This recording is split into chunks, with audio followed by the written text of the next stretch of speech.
welcome to Conscious Love. I'm having this interview series where I'm interviewing conscious couples on what it means to create conscious love. And today I have Cindia here with her husband, Dan. Very warmly welcome. Thank you. Thank you. So how did I do with the pronunciation? I know how it is. Being a Swedish, I have an accent, and sometimes it's not that easy to follow. That's okay. It's Cindia and Dawn. Yeah, Cindia and Dawn. Okay, good.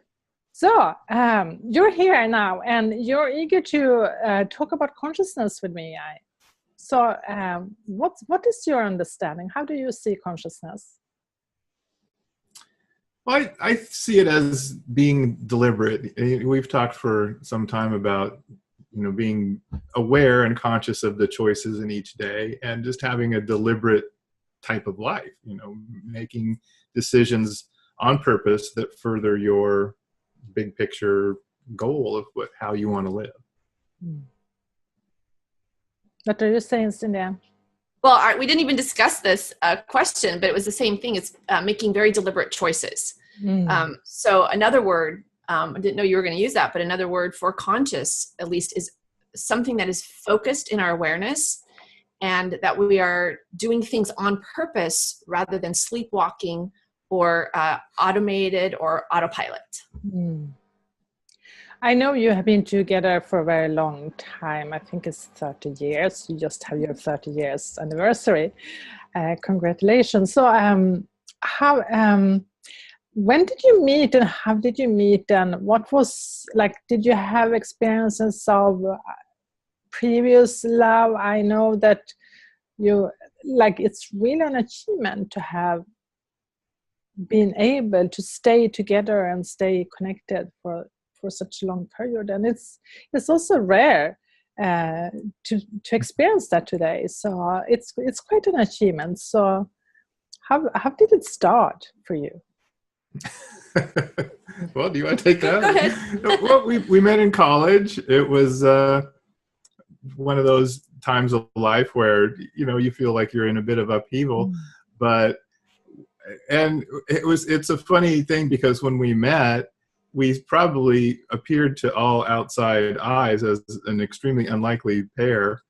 Our styles were completely different, and our general appearances, what we were into, the way I think our personas were, seemed so different. And yet, when we actually got together, against what common sense would dictate, because I looked at her and she was far more beautiful than I ever imagined anyone asking out. And so luckily she asked me out. And I think I was just such a bizarre character that she was intrigued and wondered what I was about. But when we actually first went out, we sat down and we talk about it as though our bubbles just sort of collided at that moment. And that was it. We were essentially inseparable from that moment. It was an experience I'd never had before. It was just one of those feelings of, here's this person who I hadn't known very long, but I just felt who gets me. She can see through the external nonsense, and I felt like I could see who she was, and that was it. It was 1988, so 30 years ago that we met, and I was intrigued by him. I asked him out. We sat across the table and had a conversation, and we both acknowledged it at the exact same time. When our individual bubbles, they didn't crash, they didn't collide, they just came together in one moment across the table, and we looked at each other and we were like, what just happened? And as he said, we've been working together, living together, playing together for 30 years. Wow, that's really, just hearing that, I can feel the resonance that happened when you came together. And at the same time, then, you were saying that you were very different and very, in some way, apart from each other, like very different personality types. Well, at the time, 20 years ago, I was in my early 20s, and I was used to kind of dating more of the not exactly, but kind of the bad boy, and very athletic, very, physique strong kind of guys. And at the time, he was much, much heavier. He weighed like 300 pounds, and he was more into music and not quite as athletic. And he called me a mall flower, because I loved shopping, and I had the big long nails and the big hair, and I was all, very much in that time into appearance. And it was just very different interests and very different where we came from. How was it from the beginning? Did you have any kind of emotional expectation on each other, or how was it? Because it seems like it was like a rare opportunity, and you're meeting this very different man from your previous boyfriends and men you're attracted to, and still there was this connection, and you trusted that connection, and from that you became inseparable. So how did you how did the conversation go? Was there conflicts, or were you just aligned together, or what was the emotional connection there? Well, I think I'll take this one first and then see what neither of us, okay, I can only speak for me, but when I was attracted to a man before, all the time, in high school or whatever, I would kind of go blank and my personality wouldn't come out.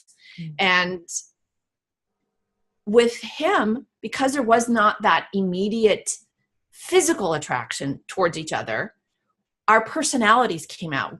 We were more relaxed around each other than we'd ever been around any other person. So we just started speaking completely directly, and we just said our thoughts and our feelings straight up, because we weren't trying to impress, or we weren't trying to hide or whatever. And I loved what he said, is that I immediately got him. I saw him. He saw me. And we were just ourselves from day one with each other. And I remember, I'm not sure if it was the first date, or it probably was. I had been considering, because I'd been observing relationships, and I wanted one and wasn't currently in one.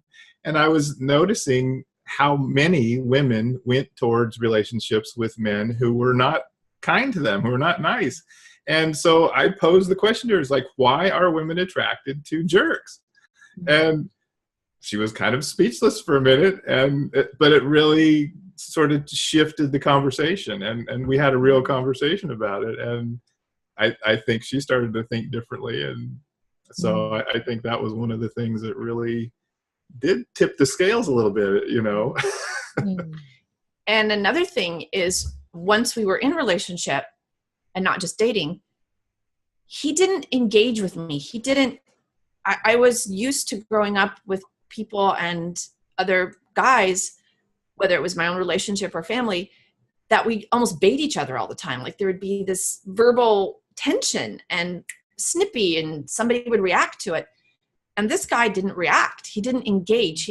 And I had to hear myself, because he didn't just respond with another quip of his own, meaning then we would get into anything. He would just be kind of quiet, and I would have to hear my own words just hang in the air.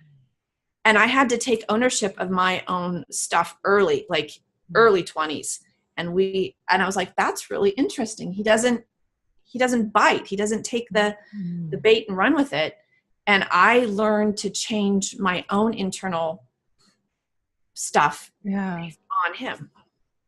And I'm also hearing, because I think this is what happens a lot of time in relationships, is that one is reacting, and then you get into a fight, and there is this kind of, you get triggered by your partner.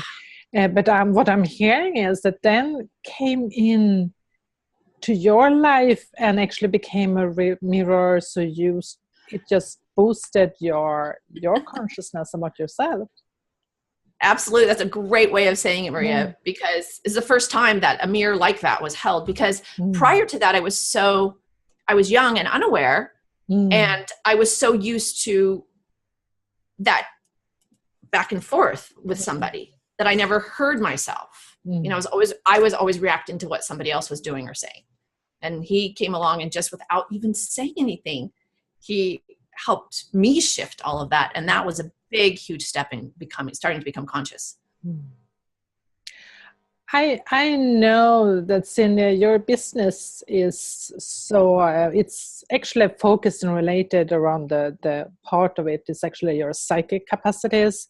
So I'm curious, how do you see as a couple, like how was it from the beginning and how has it transformed over the years? Because or was the psychic and the spiritual connection, was it there already from the beginning? I think that it's fair to say that it was at least a seedling in the beginning, because I came, one of the things we found out that we had in common early on was an interest in Asian culture and sort of the philosophy of religion and spirituality. And so I think we had that in common, that the idea of energy as a thing was fairly new to us still. And I think most people, it wasn't exactly mainstream yet at that point. But, I kind of had that hippie notion of, peace and love and grooviness. And, I understood the idea of energy. And we sort of just naturally started to study it from early on. It was always an interest. And even when we were artists for many years before this business. And even during then, we both took classes in Reiki, and we became certified to practice Reiki. And so I think it was an evolution, but I think we both had that early interest in it, and it just naturally came. Her intuitive abilities are certainly different than mine, and she's had experiences where they really came out more than mine have. But I've always trusted that if I'm really guided or prompted, that I should listen and follow that. And so I think we really had a natural affinity for this concept from the get-go. Yeah, it seems like you've been on this journey together, and it was something that was co-creating. Have you built your relationship in any kind of practices or routines? It could be rituals. We have a lot of rituals, and what we say is rituals, I don't mean like spells and incantation kind of rituals. I mean things that keep us together, glue us together. And it's partly an answer to this question, and a little bit for the one that you just had, is we used to spend hours, like 8 to 10 hours at a time in our van traveling to art shows. So we worked together, we traveled together, we were in the booth together. So it can get a little monotonous on the road if you just sit there. And so he and I would read books, we'd have topics in common, and I would read it to him on those 8 to 10 hour trips, and we'd discuss it, and they would be lively discussions. And so one thing is that we would be growing together constantly, because our interests, while he has a lot of interests on his own and I have interests on my own, we have many that keep us together. And so we've grown in consciousness, in awareness, in our interests for the whole time we've been together. So that, I think, has really... Yeah, I had the picture the day or two ago that, the Venn diagram, that the two circles and where they overlap is where you have that point of in common, and I feel like ours are very much overlapped. There are plenty of space outside, but I think a lot of people's just overlap at a small area, and that's their touchstone. Whereas ours, we have a lot of that. So I think that has helped a lot in keeping our relationship in a more broad way. That we're able to grow together instead of one of us growing off in that way and one of us growing off in that way. Yeah. And as far as rituals, we have so many that keep us, that we love to do, and they revolve around food and so many things throughout the day. We just have our routines and our rituals, and then there's enough spontaneity as well. So it's half stable and foundation and half spontaneity. Can you give an example of some kind of rituals or practice you're doing together? Well, like in the mornings, we decided a long time ago that it was very important to have that, what we call a buffer in the morning. So a lot of people will, if they have an appointment at 10 o'clock, they'll set their alarm for 9:30 and jump out of bed and run around and get ready and go to their appointment at 10. Where we build in a buffer. We very much like to get up, and whether we have coffee or some other kind of beverage in the morning, we kind of shifted. But we used to always have coffee. Now it's different. But we take that time, and we like to read. And so we make sure that we have that time together every morning before we start the day, before we go out and face the world, whether it's we have to go out and do something or whether it's appointments online or whatever it is. So every day we make sure that we have that time for us to create that space for ourselves every morning. So that's one of the things that. And we have our faith, and so we read the scripture, we pray, we have a little spiritual time, we have our time, and then we walk every day together. We've been walking every day together for over 20 something years. And there's something so beautiful about being able to get out, and we ride bikes, we walk, so we do some form of exercise every day. We attend to our spiritual needs, our physical needs, we eat our meals together, we create together, we talk every day about everything. You are really each other's best friend. I can so hear that you're doing so much things together and really taking the enjoyment of being together and traveling and working together. Is there any challenges you have had, and how do you face them? There's lots of challenges, and just this morning, about 5 minutes before we came up on the call, we found out that there's some leak in our roof that we just have a new roof, and we just had our chimney redone, and there's a leak 5 minutes ago, and we're like, okay, we have to go deal with that. So there's always family crisis, when there's deaths or illnesses or our financial up and down from this. When we started, we had nothing, to begin with. We're 2 students in debt. So while we have not had children, so we can't count those, any other challenges that people have that have to do with health, family members, any crisis, and we just have our love for each other and our faith, and we just take the next best step and the next best step. It's not like we would say that we never get into a snaggle or an argument or anything, but we decided a long time ago that it's really important to not get into that headspace where I'm going to win this argument, because that doesn't serve anything. It doesn't answer anything. So for us, we talk about when we start to get out of alignment, it's really uncomfortable. It feels terrible. And I think some people use that as fuel to fight. And we stop and say, wait a minute, we're starting to get on each other's nerves. What's going on? Why are we out of alignment? And so we try to figure out what the reason is. And so we've never taken that to that place where we're cruel to each other. And I think that's huge, because, we hear other people argue and fight, and some people just get shots in there, and it's painful. You can't take that back, and we've just never done that because we have what Cindia calls the statute of limitations. Is if something in particular is bothering you, it's your job. You're an adult. You're responsible to say, this is bothering me, and not just save it up and not try to come back 2 weeks later or 3 months later and say, yeah, and by the way, that really made me mad. It's like, well, you should have said that. That's, you so we don't fight that way. And so I think any of the challenges are the fact that we like each other and we care about each other's happiness has been more important than the problem.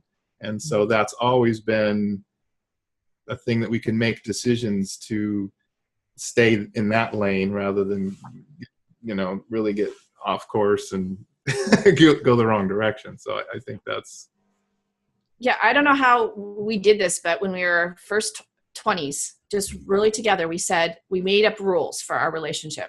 One, that would be faithful. That was going to be it, faithful. And not only do we love each other, but the most important thing I think is that we actually like each other. And so fidelity, hot monogamy, liking each other, and then that statute of limitations. So it forced us to grow up and be aware and conscious of our own emotions.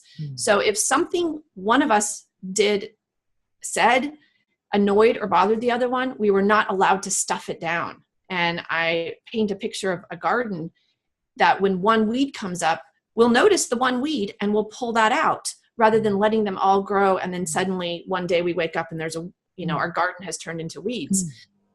So what he said is that we are so in resonance and alignment with each other that the minute we're not. And then we literally just go, stop. We're like, this feels terrible. What's going on? And then we'll just talk about it because we only have that one thing to deal with, not 30 years of stuff to deal with.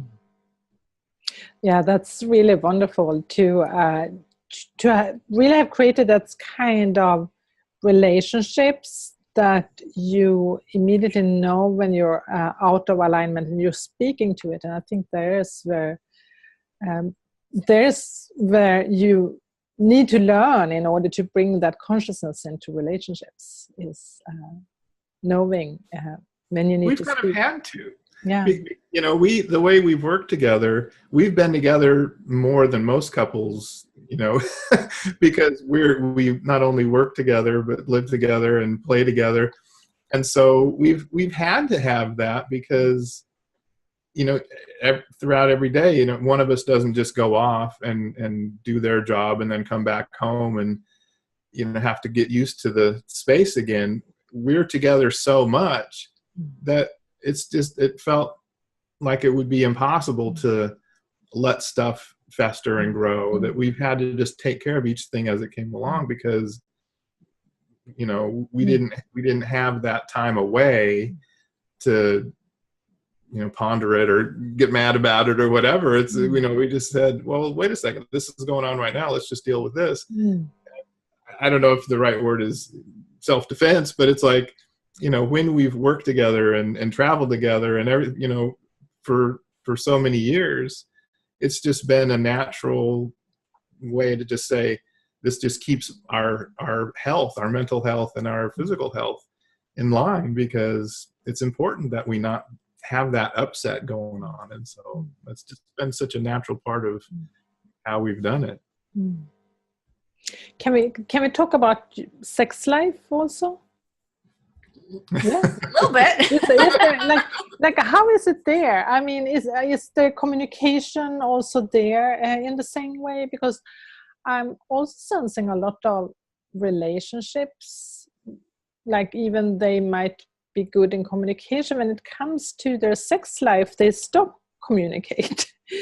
So how do you feel that now you have grown together for such long time? So it's yeah.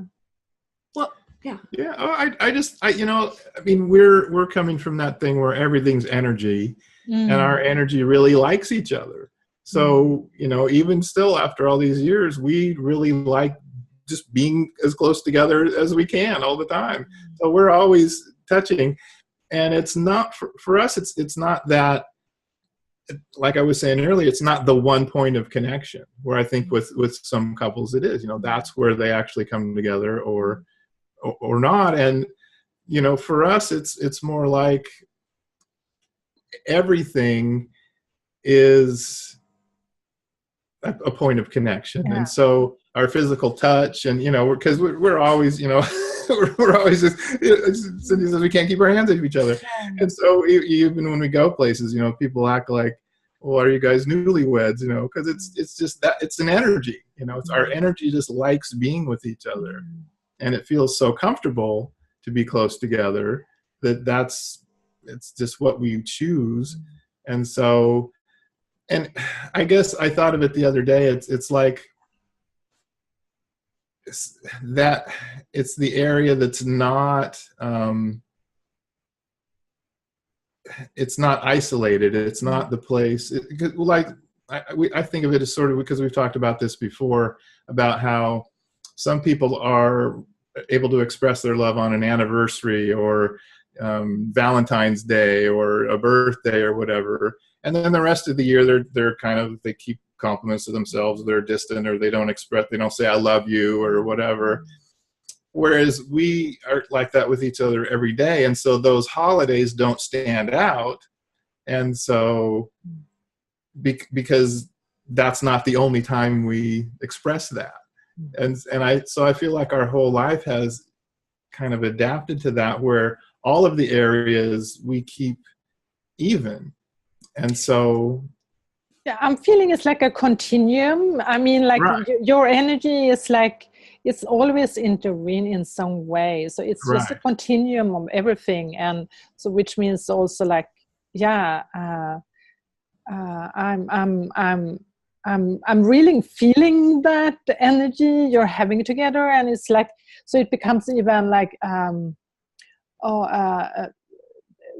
the sex life is not more important than the praying we do together, or the connection we're having when we're having our green drink in the morning. I guess it's green drinks now if it's not coffee.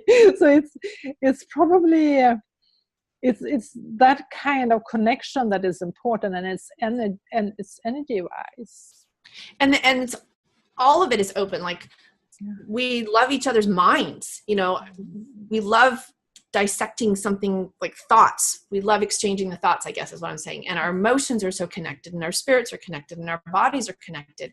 And we spend the time eating meals together, and he does the cooking, and he also makes love in his food. Like the way he expresses things, the way we keep our house, the way we are with each other.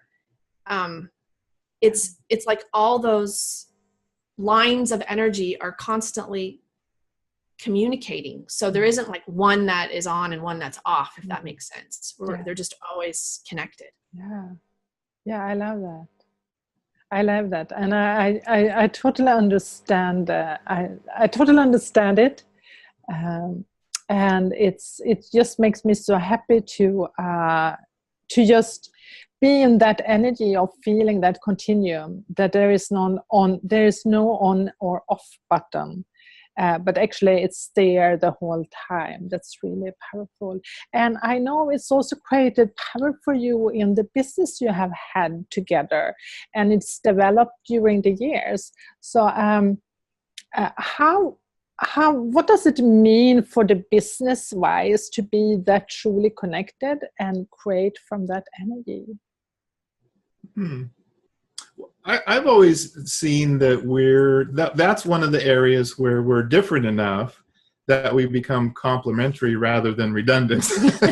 Because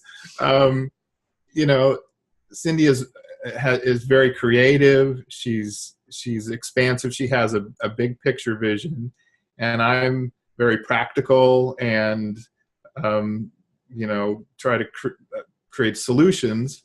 And so she can come up with an idea and say, how would we implement this? And I can sit down and focus on that and come up with an idea. So our businesses have always been very complementary. That there's concepts and there's implementation in it, and it flows back and forth very seamlessly. And yet, at the end of the day, when you look at it, it really feels like the input and what we each contribute is equal. And so it's been a very interesting process to have the different kinds of businesses and to still have that ability to weave things back and forth and both feel vital to the business. So it's nice. He has so many skills, excuse me, and talents that I don't possess, that I'm not even, he's so techie, and he's so capable in so many ways that allows me to just have ideas and free flow, and they come together and they complete the circuit. And so what are you up to now because I know you're supporting the business wise that Cindia is developing right now. So what is it you're up to now? What's the life plan for your business? Well, for the longest time, for 22 years, we designed jewelry together. Yeah. And since we've been together for 30, there was years of, I became a stylist and worked with clients and helping them look and feel better. And then at one point, that kind of faded away, and the energy, the intuition and the energy healing came in. And so I kind of had to explore that for a while. So we put away the jewelry, and we focused just on clients and working online. And then now responding to the requests of clients that when they start feeling better on the inside, they want to express that on the outside. And so since I work primarily with entrepreneurs who are speakers, authors, consultants, they need to step out and speak in public. They need to do the webinars, the interviews, their social media, their websites. And so they've had website shame, not having everything aligned together. So what's happening now is I'm helping clients personally feel good on the inside and the outside. And I travel around the world and I help them choose their clothes. I go into their closet. I see what they already have. I help them figure their signature style. Then we go shopping. I help women receive. They're able to take care of themselves in the spa way. And then we end up with their branding photography shoot, and they have beautiful pictures at the end. And so they've dealt with anxieties about up-leveling, about shopping, about spending that kind of money, about stepping into the next level. It's all about up-leveling. And so the unique combination of all those years in the fashion industry combined now with my apprenticeship with energy healing is putting them together. So there's style and spirit and fashion and faith where they meet so that the person has the energy on the inside that's extending to the outside, and they're able to put everything together, their signature style in their clothes, in their appearance, in their website, and be able to elevate what it is that they do and take care of those resistances and those things that come up as they're up leveling in the moment, rather than having to relay later what happened. We catch it as it's happening, and then they're able to just grow so much faster. Wonderful. And it's really, so now I understand why all the beautiful jewelries I've seen on you, I didn't know that you were making them yourself. Now I understand that. Then that's really lovely. So I've seen that. So is there something more you think we should really address when it comes to what it means to be conscious as a couple and live and work together? Is there something we've been missing to talk about?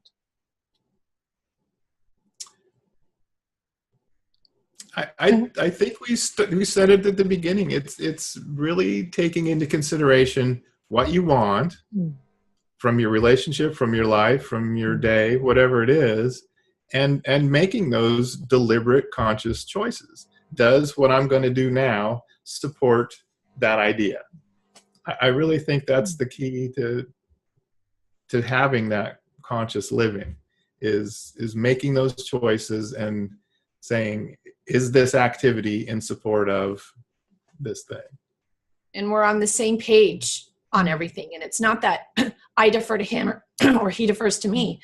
We were drawn together because of our same values, and we've continued those values and support them. So we're not at odds. So like, I'm not trying to do something over here and he's trying to do something over there.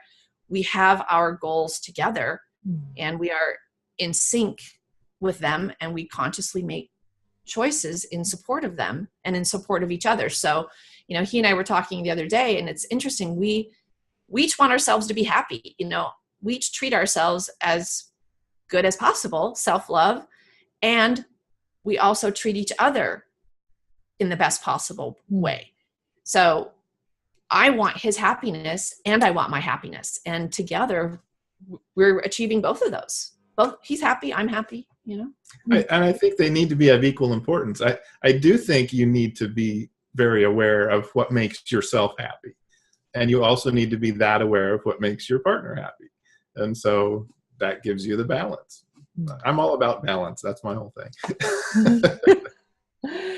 It's been really wonderful to connect with the both of you again and learn from you. And I'm sensing something important here, because I think a lot of, in particular, when people are younger and coming together and that age you were in particular, you're not really aware, you're not conscious about the energy. And so usually people come together for some purpose. They want to have a family or children, but it's something about coming together energy wise and creating more like a long-term goal and vision for you as a couple, and the co-creation for what you're doing. And that's what I'm hearing, that you have been working on in different ways, how to make this co-creation happen, that make also the relationship alive and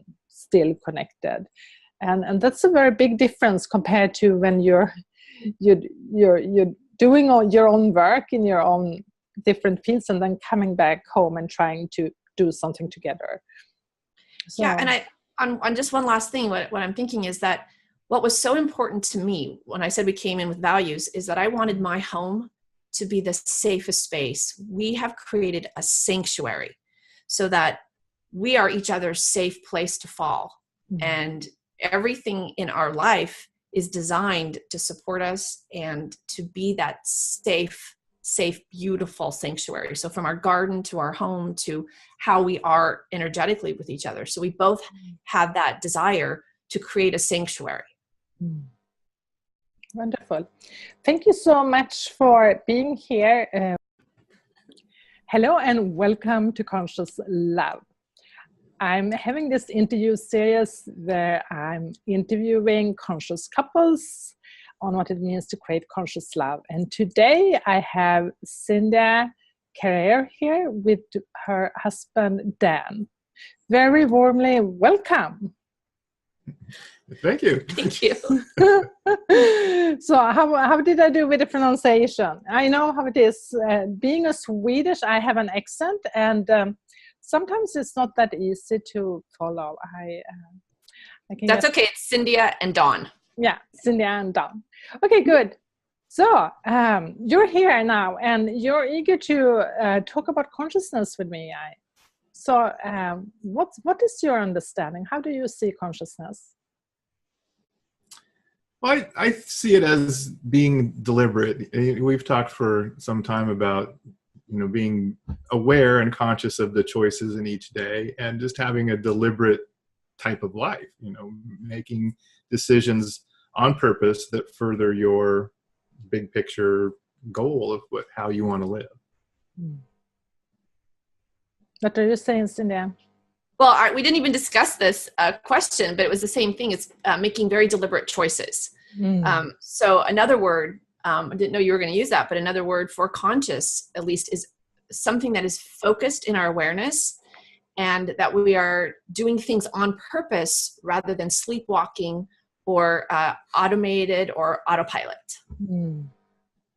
I know you have been together for a very long time. I think it's 30 years. You just have your 30 years anniversary.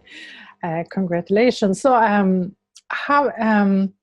when did you meet, and how did you meet, and what was like, did you have experiences of previous love? I know that it's really an achievement to have been able to stay together and stay connected for such a long period, and it's also rare to experience that today. So it's quite an achievement. So how did it start for you?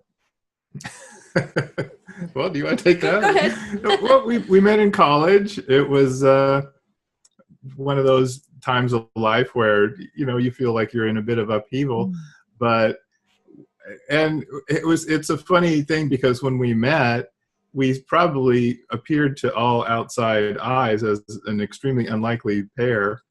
Our styles were completely different, and our general appearances, what we were into, the way I think our personas were, seemed so different. And yet, when we actually got together,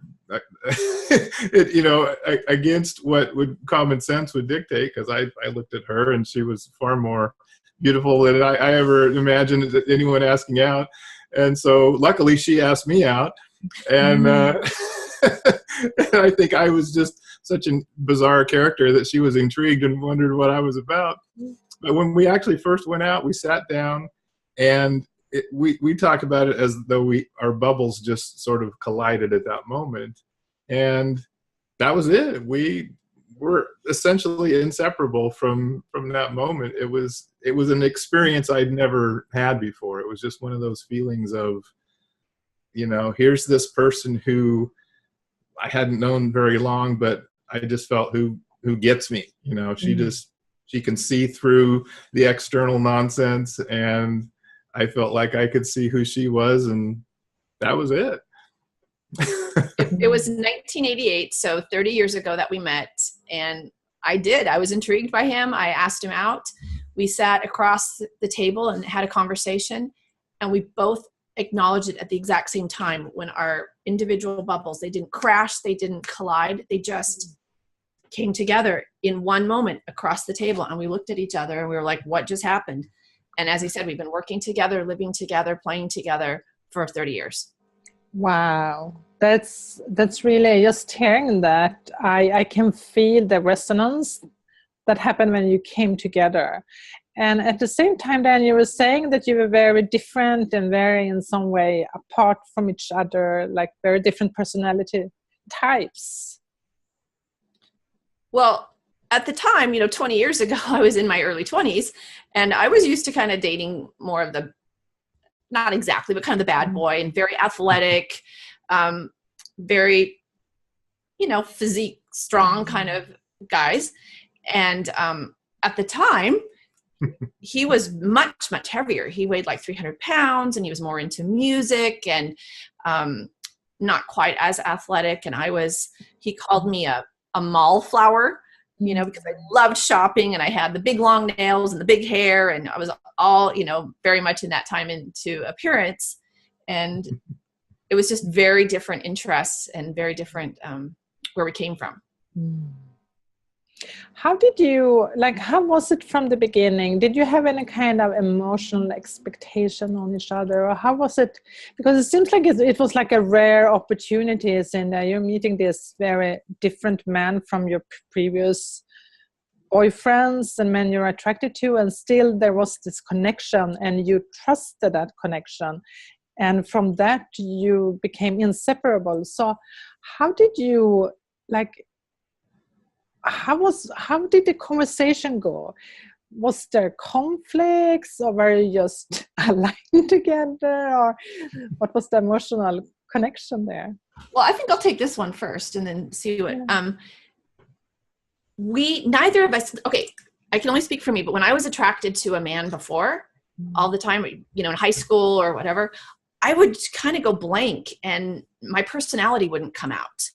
And with him, because there was not that immediate physical attraction towards each other, our personalities came out.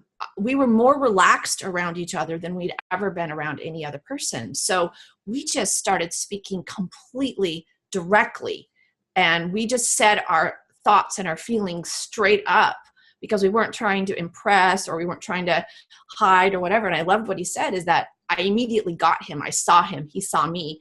And we were just ourselves from day one with each other.